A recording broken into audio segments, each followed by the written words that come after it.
WhiskyJason here, whiskey from the viewpoint of an American over here in Germany, tasting rare and exotic whiskeys. And today I have something from Japan, from the Akkeshi. It's a single malt, it's a peated whiskey, and it is 55% ABV. All right, and it's from Japan. 15,000 bottles worldwide, 15000, and the price in Germany I paid 239 euros and 90 cents for this bottle. Now, how did it happen? Let's open this first of all and I'll tell the story. So I have to lay it on his back and then I have to pull off the cover. This is just normal cardboard, people, nothing else. Very environmentally friendly, I guess.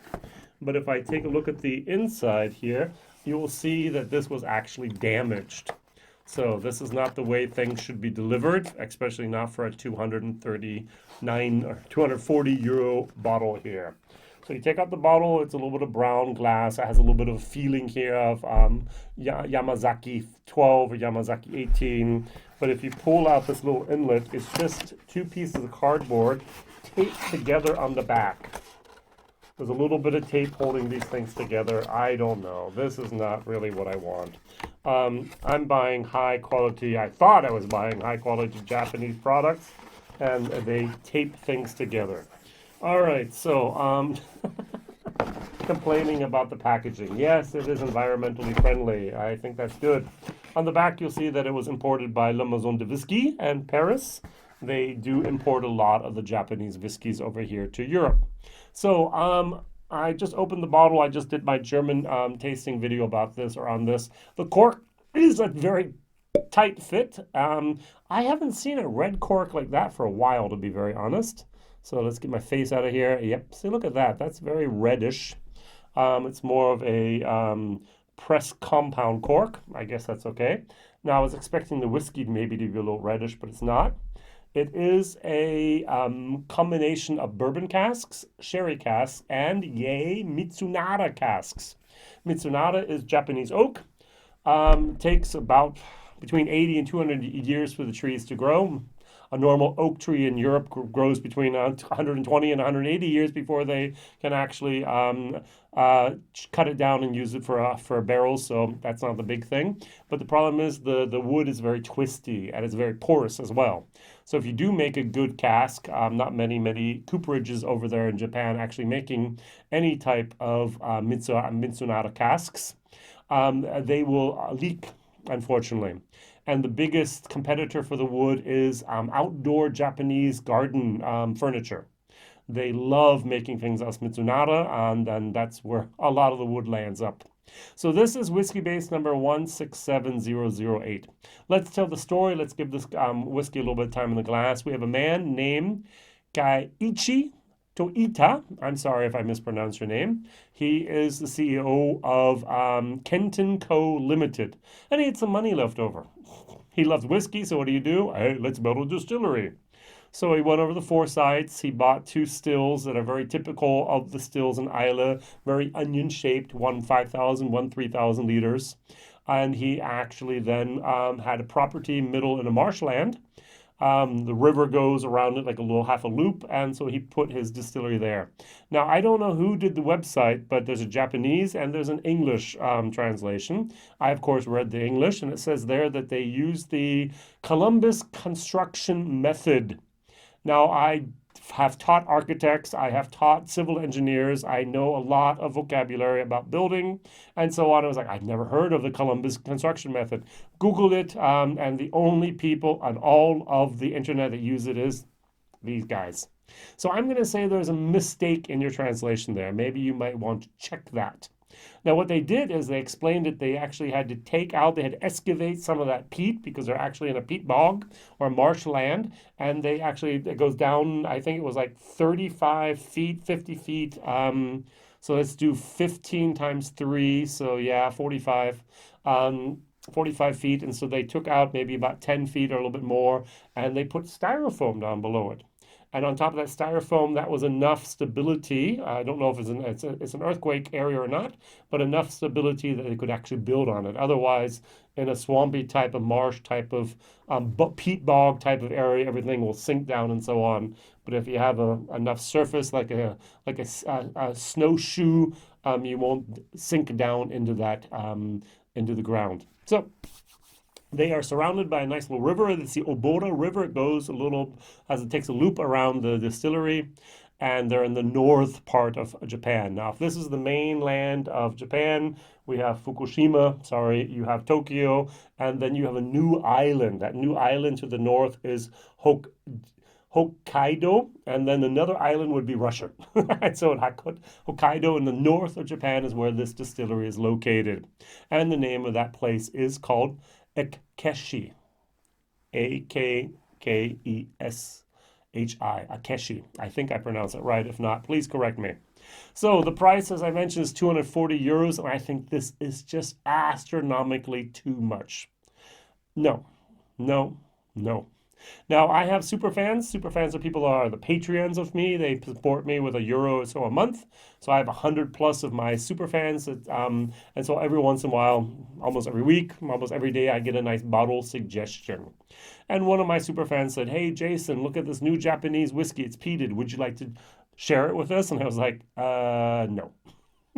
I'm not a peat head, number one, and the 240 euro price tag just absolutely shell-shocked. I had done 2 other whiskeys from Japan, about 200 euros, and no one bought them, and I'm sitting on the bottles until today, and I said no. And he said, "Oh, what a shame," and he talked about it in the group. We have a couple little WhatsApp groups, and everyone's like, "Oh, I'd buy it, I'd buy it, I'd buy it." And so, okay, if you get enough people together, I'll do that. And so we had enough people together. I was able to share the bottle, and now we have, ta-da, the video. So the owner, Kaiichi Toita, wants to basically make Islay whiskey in Japan. So he has water that flows through peat. He has pot stills from foresights that are the same as similar to the pot stills in Islay. He's using a peated malt, and now that's the only information I don't have that my geek heart would love to have, is where does he get his peated malt from, and what does he use to peat the malt with, or what is used to peat the malt with. And now if he just buys Scottish peated malt, anyone can do that. I do know that there is peated whiskey in Japan, so there must be a malter, someone who malts the barley for other distilleries. Now, the question is, can he also buy that there? I have no idea about anything that happens in Japan. So if someone has more information than I do, please write it down in the comments. I need to learn. I could not find anything online. They have 2 warehouses that are typical dunnage warehouses. They even have the clay floor. It's only 4 high. They rack them. Perfect. But they did build a 3rd warehouse, a palletized warehouse by the sea. So the sea air comes in there. They're close to the sea anyways, but even closer. And that's where they put them pallets and they can stack them up. All right, so at the moment they have 4 whiskeys that are on the website. They are the foundation whiskeys, 1, 2, 3, and 4. This whiskey isn't even there. Now, this is actually to commemorate, I guess, Malt Bottle 2020, Kanro. Kanro means season of cold drops of dew. And on the back it says here, the 17th, season in the 24th Zaki. That's Japan's distinctive cycles of season. I must admit, I'm absolutely ignorant about the cycle of seasons in Japan. So sorry. I'm trying to learn about whiskey and not just about other things. Sorry. All right, good. Going to the whiskey. Oh, it's got a very, very sweet peated moment. I get the bourbon, and what I also get is a little bit of sandalwood. Mizunara, yeah. Now, I'm at the beginning of my bourbon journey, and so I don't have very many Islay whiskeys here, basically hardly any. So what I'm going to do is I'm going to take a whiskey that I recently reviewed, that's the Balvenie, the Week of Peat, and I'm going to compare it to that. So I know many people would be able to try this whiskey and say, oh, it tastes just like a Lafroig, like an Ardbeg, like a Lagavulin, like a Kilhoman. I can't. I'm not there yet. Like Coile, or like a Bunnahabhain Moin. That would be the peated for Bunnahabhain. I just can't. That's not actually something I could do. Maybe I will be able to do it one day, but at the moment, no. Now this is a tiny little bit more ashy than this is, but still it gives me a good representation here of what peat can be like. It has a lot more heather notes on the nose. It's a lighter, heathery type of floral peatedness, and this is a woody, sweet type of peatiness. I prefer this. Now, this is 55%, and this is about 3, maybe 4 years old. Don't forget, they started distilling in October of 2016. And so if it was 4 years old, it would be the October of 2020. And this bottle was bottled in 2020. So I really, really don't think that this is more than 4 years old at all, if it even is 4 years old. And that's why I think it's just crazy for 15,000 bottles to be going for the price of $239. As I said, I would never have bought this. But hey, the customer is always right, and I try to please my fans as much as possible and give them what they want. So let's try this. I'm going to nip.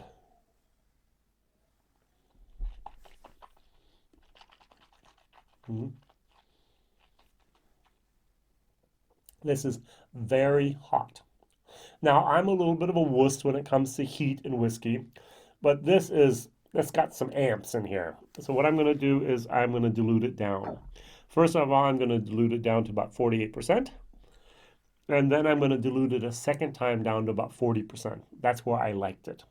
The 40%, we actually had some nice mouthfeel, some viscosity, some oiliness. The heat was basically gone, and it was a very, very acceptable whiskey. So at 48%, it still burns, but it's almost bearable. So cheers.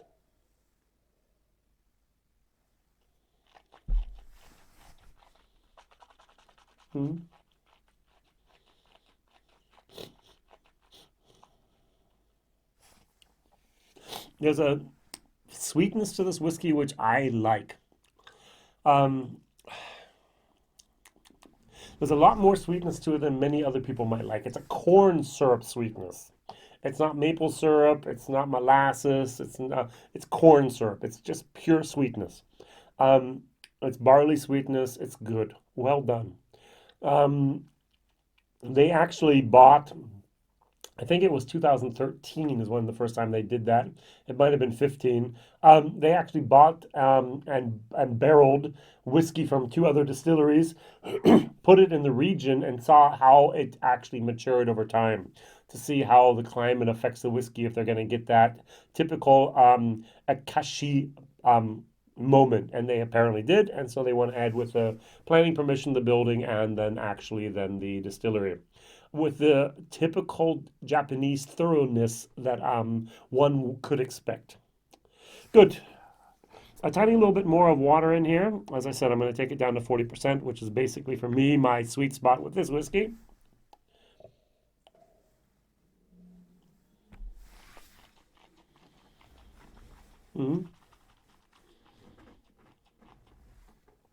I do get the Mizunara. I do get, for me, that is a typical sandalwood. It's towards the end. And it continues up into the finish. A very, very nice whiskey at the end. I do get a tiny little bit of fruitiness in the middle. That must be the sherry. And I do get a nice vanilla moment towards the beginning. So it has that little bit of of transitions, and it has a little bit of a story to tell when you drink it. Nice. Yeah, however, I don't really think that that's the 55% is my cooking degree that I'd like, the hotness that I prefer. Dialing it down with enough water, it turns into whiskey, which is more than acceptable. This is a C plus whiskey at 43%.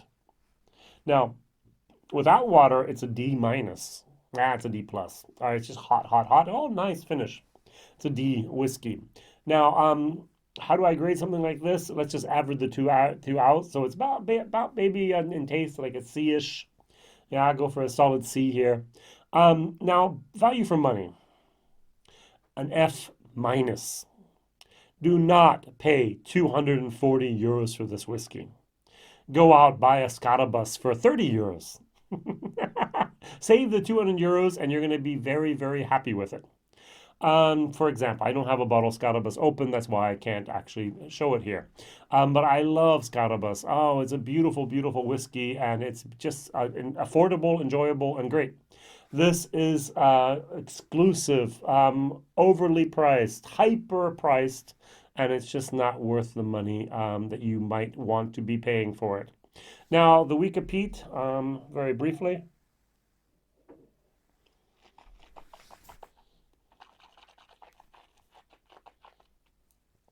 At the beginning, you have a little bit of sweetness, but that ashiness really kicks in the middle and towards the end as well. This is not ashy. This is peated. That's a little bit of a different taste for me, and it's a nice sweet peat. I expect good things from Akkeshi. If they're going to stay in that price tag of $250 plus, I'm not going to buy any bottles for them. I'm sorry, that's just mind-blowingly expensive. If they move down to anything below $100, oh, I'm interested. I'm going to buy Japanese whiskey for under $100. That's actually made in Japan. Oh, by the way, it says here on the bottle, and I must commend them for that. It says here, distilled, matured, and bottled in Japan. Starting 2024, maybe 25, I'm not sure. All whiskey in Japan that says Japanese whiskey has to be distilled, matured, and bottled in Japan. They just can't take Canadian whiskey, bring it over to Japan, and then fill it up, put Japanese symbols on it, and send it back to us and say, hey, here's some Japanese whiskey. I remember the first time I did a Japanese tasting, and half of the whiskey, 3 of the 6 bottles, were not Japanese whiskey. It was from someplace else, and I was so ashamed. But then it's a learning moment. I learned, they learned, we learned, and also the industry learned that that's going to be important for the future. All right, thank you very much for watching. Question of the day is, what is your favorite Japanese whiskey? And it can't be Nikka from the barrel. That's not Japanese. At least it's not entirely Japanese. That is a lot maybe from Ben Nevis or someplace else. Who knows? So tell me what's your favorite Japanese whiskey. That'd be great. WhiskyJason here, whiskey from the viewpoint of American. Please like, subscribe, tell others. Maybe even share this video as a informational video about the Akkeshi single malt distillery over there on the island of Hokkaido. Interesting story. I expect good things. We'll just have to watch and see what the price development is. Bye.